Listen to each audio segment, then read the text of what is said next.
ನಮಸ್ಕಾರ ಸ್ನೇಹಿತರೆ, ಕೃಷಿ ಸಂಪದ ಚಾನಲ್ನಿಂದ ಮತ್ತೊಂದು ವಿಡಿಯೋಕ್ಕೆ ನನ್ನೆಲ್ಲ ಕೃಷಿ ಮಿತ್ರರಿಗೂ ಸ್ವಾಗತ ಹೇಳುತ್ತಾ ಬನ್ನಿ ಸ್ನೇಹಿತರೆ. ಈ ದಿನ ಶುಂಠಿ ಬೆಳೆಗಳಲ್ಲಿ ನಾವು ಕಳೆನಾಶಕ ಬಳಸ್ಬೋದಾ, ಬಳಸಿದರೆ ಏನೆಲ್ಲ ಅನಾನುಕೂಲ ಆಗ್ತತಿ ಎಂಬುದನ್ನು ನೋಡ್ಕೊಂಬರೋಣ ಬನ್ನಿ ಸ್ನೇಹಿತರೆ. ವಿಡಿಯೋನ ಸಂಪೂರ್ಣ ನೋಡಿ ಸ್ನೇಹಿತರೆ. ಯಾರೆಲ್ಲ ನನ್ನ ಚಾನಲ್ನ ಸಬ್ಸ್ಕ್ರೈಬ್ ಮಾಡದೆ ನೋಡ್ತಾ ಇದ್ದೀರಿ ಸ್ನೇಹಿತರೆ, ಅವರೆಲ್ಲ ಬೇಗನೆ ನನ್ನ ಚಾನಲ್ನ ಸಬ್ಸ್ಕ್ರೈಬ್ ಮಾಡಿಕೊಳ್ರಿ ಸ್ನೇಹಿತರೆ. ವಿಡಿಯೋಕ್ಕೊಂದು ಲೈಕ್ ಕೊಡೋದನ್ನು ಮರಿಬೇಡಿ ಸ್ನೇಹಿತರೆ. ಕೆಲವೊಮ್ಮೆ ನಾವು ಶುಂಠಿ ಬೆಳೆಗಳಲ್ಲಿ ಅವೈಜ್ಞಾನಿಕ ಪದ್ಧತಿಯಿಂದ ನಾವು ಶುಂಠಿ ಬೆಳೆಗಳನ್ನು ನಾಶ ಮಾಡ್ಕೊತಾ ಇದ್ದೇವೆ ಸ್ನೇಹಿತರೆ. ಅವು ಯಾವಪ್ಪ ಅವೈಜ್ಞಾನಿಕ ಪದ್ಧತಿ ಅನ್ನೋದಾದರೆ ಸ್ನೇಹಿತರೆ, ನಾವು ಪದೇ ಶುಂಠಿ ಬೆಳೆಗಳಲ್ಲಿ ಕಳೆನಾಶಕ ಸಿಂಪರಣೆ ಮಾಡುವುದರಿಂದ ಸ್ನೇಹಿತರೆ, ನಾವು ಬೆಳೆಗಳ ಅಭಿವೃದ್ಧಿ ಹಾಗೂ ಶುಂಠಿ ಬೆಳೆಗಳ ಬೆಳವಣಿಗೆ ಇವುಗಳನ್ನೆಲ್ಲ ನಾವು ಕುಂಠಿತಗೊಳಿಸ್ತಾ ಇದ್ದೇವೆ ಸ್ನೇಹಿತರೆ. ಯಾಕೆ ನಾವು ಈ ರೀತಿ ಮಾಡ್ತೀವಿ? ಇದನ್ನು ಮಾಡೋದ್ರಿಂದ ನಮಗೆ ನಮ್ಮ ಬೆಳೆಗಳಿಗೆ ಯಾವ ರೀತಿ ತೀವ್ರತರವಾದ ಹಾನಿ ಆಗ್ತತಿ ಎಂಬುದನ್ನು ನೋಡೋಣ ಬನ್ನಿ ಸ್ನೇಹಿತರೆ.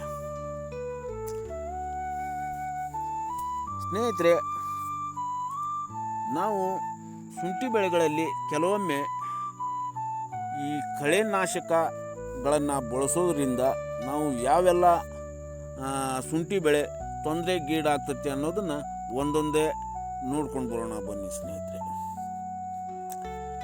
ಈ ಕಳೆನಾಶಕ ಬಳಸೋದ್ರಿಂದ ಸ್ನೇಹಿತರೆ, ಮಣ್ಣಿನಲ್ಲಿ ಹೀರಿಕೊಂಡು ಶುಂಠಿ ಬೆಳೆಯ ಗಡ್ಡೆಗಳ ಬೆಳವಣಿಗೆ ತೊಂದರೆ ಮಾಡುತ್ತದೆ ಸ್ನೇಹಿತರೆ. ಈ ಶುಂಠಿ ಬೆಳೆಯ ಗಡ್ಡೆ ಬೆಳವಣಿಗೆಯನ್ನು ಕುಂಠಿತಗೊಳಿಸ್ತದೆ ಸ್ನೇಹಿತರೆ.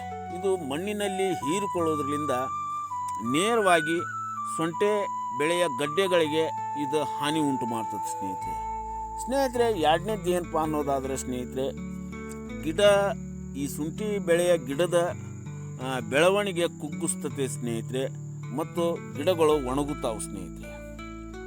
ಅವು ಯಾಕೆ ಒಣಗ್ತಾವಪ್ಪ ಅನ್ನೋದಾದ್ರೆ ಸ್ನೇಹಿತರೆ, ಹೆಚ್ಚು ಪ್ರಮಾಣ ಸಿಂಪರಣೆ ಮಾಡೋದ್ರಿಂದ ಸ್ನೇಹಿತರೆ, ಹಸಿರು ಬಣ್ಣ ಕಳೆದುಕೊಂಡು ಹಳದಿಯಾಗಿ ಒಣಗಿ ಹೋಗುತ್ತವೆ ಸ್ನೇಹಿತರೆ.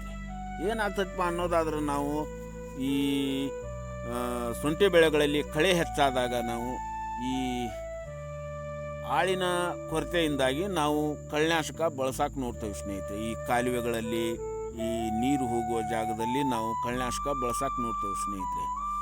ಈ ರೀತಿ ನಾವು ಬಳಸಿದ್ರೆ ಸ್ನೇಹಿತರೆ, ನೇರವಾಗಿ ಗಾಳಿ ಮುಖಾಂತರ ಶುಂಠಿ ಬೆಳೆಗಳಿಗೆ ಅದು ಕಳೆನಾಶಕ ಬೀಳುವುದರಿಂದ ಸ್ನೇಹಿತರೆ, ಎಲೆಗಳು ಒಣಗಿ ಹೋಗ್ತಾವೆ ಸ್ನೇಹಿತರೆ, ಮತ್ತು ಗಡ್ಡೆಗಳಿಗೆ ಇದು ಹಾನಿ ಉಂಟು ಮಾಡ್ತವೆ ಸ್ನೇಹಿತರೆ.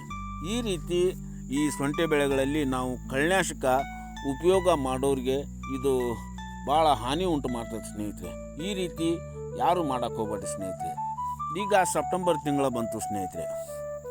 ಈಗ ಶುಂಠಿ ಬೆಳೆ ಮಾಗುವ ಹಂತ ಸ್ನೇಹಿತರೆ.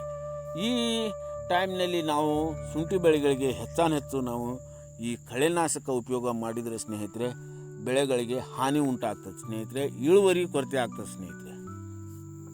ಮೂರನೇದು ಏನಪ್ಪ ಅನ್ನೋದಾದ್ರೆ ಸ್ನೇಹಿತರೆ, ಮಣ್ಣಲ್ಲಿರುವ ಸೂಕ್ಷ್ಮ ಜೀವಿಗಳು ಸತ್ತು ಹೋಗ್ತಾವೆ ಸ್ನೇಹಿತರೆ. ಅದರಲ್ಲಿ ಒಂದಾದ ಸ್ನೇಹಿತರೆ, ಭೂಮಿಯಲ್ಲಿ ಅಡಕವಾಗಿರುವ ಲವಣಾಂಶ, ಭೂಮಿಯ ಫಲವತ್ತತೆ ಹಾಳಾಗುತ್ತದೆ ಸ್ನೇಹಿತರೆ. ಇದರಿಂದಾಗಿ ನಂತರ ಬೆಳೆಗಳು ಗಡ್ಡೆ ಕೊಳೆ ಉಂಟಾಗುತ್ತದೆ ಸ್ನೇಹಿತರೆ. ಈ ಭೂಮಿ ಒಳಗಿನ ಲವಣಾಂಶ ಆಗಲಿ, ಭೂಮಿಯಲ್ಲಿರುವ ಈ ಸೂಕ್ಷ್ಮ ಜೀವಿಗಳು ಈ ಭೂಮಿಯ ಫಲವತ್ತತೆ ಹಾಳಾಗಿ ಸ್ನೇಹಿತರೆ, ಮತ್ತು ಗಿಡದ ಬೆಳವಣಿಗೆನೂ ಕುಂಠಿತ ಆಗ್ತತಿ. ಈ ಶುಂಠಿ ಬೆಳೆಗಳಿಗೆ ಹಲವಾರು ರೋಗಗಳು ಬರ್ತಾವೆ ಸ್ನೇಹಿತರೆ. ನಾಲ್ಕನೇ ಕಾರಣ ಏನಪ್ಪ ಅನ್ನೋದಾದ್ರೆ ಸ್ನೇಹಿತರೆ, ಕಳೆನಾಶಕದ ಅವಶ್ಯಕತೆ ಏನಪ್ಪ ಅನ್ನೋದಾದ್ರೆ ಸ್ನೇಹಿತರೆ, ನಾವು ಶುಂಠಿ ಬೀಜ ನಾಟಿ ಮಾಡಿದಾಗ ಹಗುರವಾದ ಈ ಒಂದು ಸಲ ನಾವು ಶುಂಠಿ ಕಾಲುವೆಗಳಿಗೆ ನಾವು ಕಳೆನಾಶಕ ಸಿಂಪಡಣೆ ಮಾಡ್ಬೋದು ಸ್ನೇಹಿತರೆ. ನಂತರ ಕಳೆನಾಶಕ ಸಿಂಪಡಣೆ ಮಾಡಬಾರ್ದು ಸ್ನೇಹಿತರೆ. ಕಳೆ ಹೆಚ್ಚಾದರೆ ನೀವು ಕಳೆ ತೆಗೆಸ್ರಿ. ಆದರೆ ಸ್ನೇಹಿತರೆ, ಈ ಕಳೆನಾಶಕ ನಾವು ಸಿಂಪಡಣೆ ಮಾಡೋದ್ರಿಂದ ಸ್ನೇಹಿತರೆ ಭಾಳ ತೊಂದರೆಗೀಡಾಗ್ತದೆ ಸ್ನೇಹಿತರೆ ಬೆಳೆ. ಮತ್ತು ಸ್ನೇಹಿತರೆ, ಈ ಕಳೆನಾಶಕ ಹೊಡೆಯೋದ್ರಿಂದ ಈ ಶುಂಠಿಯಲ್ಲಿ ಆ ಕಳೆನಾಶಕದ ಅಂಶ ಉಳಿದುಕೊಂಡು ಸ್ನೇಹಿತರೆ ಮಾರುಕಟ್ಟೆಯಲ್ಲಿ ಬೆಲೆ ಇಳಿಕೆ ಕಾಣಬಹುದು ಸ್ನೇಹಿತರೆ. ಮತ್ತು ಅದನ್ನು ಖರೀದಿ ಮಾಡಿ ಯಾರೆಲ್ಲ ಉಪಯೋಗ ಮಾಡ್ತಾರೆ ಸ್ನೇಹಿತರೆ, ಅವರಲ್ಲಿರುವ ಆರೋಗ್ಯ ಸಮಸ್ಯೆ ಕಂಡು ಬರ್ಬೋದು ಸ್ನೇಹಿತರೆ. ಹೀಗಾಗಿ ಶುಂಠಿ ಬೆಳೆಗಳಲ್ಲಿ ನಾವು ಈ ಕಳೆನಾಶಕ ಉಪಯೋಗ ಮಾಡೋದು ತಕ್ಕಮಟ್ಟಕ್ಕಷ್ಟೇ ಉಪಯೋಗ ಮಾಡೋಕ್ಕೆ ಬೇಕಂದರೆ ಅಡ್ಡಿ ಇಲ್ಲ ಸ್ನೇಹಿತರೆ. ನಾವು ನಿರಂತರವಾಗಿ ನಾವು ಕಳೆನಾಶಕ ಶುಂಠಿ ಹೊಲಗಳಲ್ಲಿ ಸಿಂಪಡಣೆ ಮಾಡಿದರೆ ಭಾಳ ಹಾನಿ ಉಂಟು ಮಾಡ್ತದೆ ಸ್ನೇಹಿತರೆ. ಈ ಇಳುವರಿನೂ ಕುಂಠಿತ ಮಾಡ್ತದೆ ಸ್ನೇಹಿತರೆ. ಹೀಗಾಗಿ ಸ್ನೇಹಿತರೆ, ಇಲ್ಲಿವರೆಗೂ ನನ್ನ ವಿಡಿಯೋಗಳನ್ನ ನೋಡಿದ್ದಕ್ಕಾಗಿ ಎಲ್ಲರಿಗೂ ಧನ್ಯವಾದ ಹೇಳುತ್ತಾ ಮುಂದಿನ ವಿಡಿಯೋದಲ್ಲಿ ಸಿಗೋಣ. ಅಲ್ಲಿವರೆಗೂ ಎಲ್ಲರಿಗೂ ನಮಸ್ಕಾರಗಳು.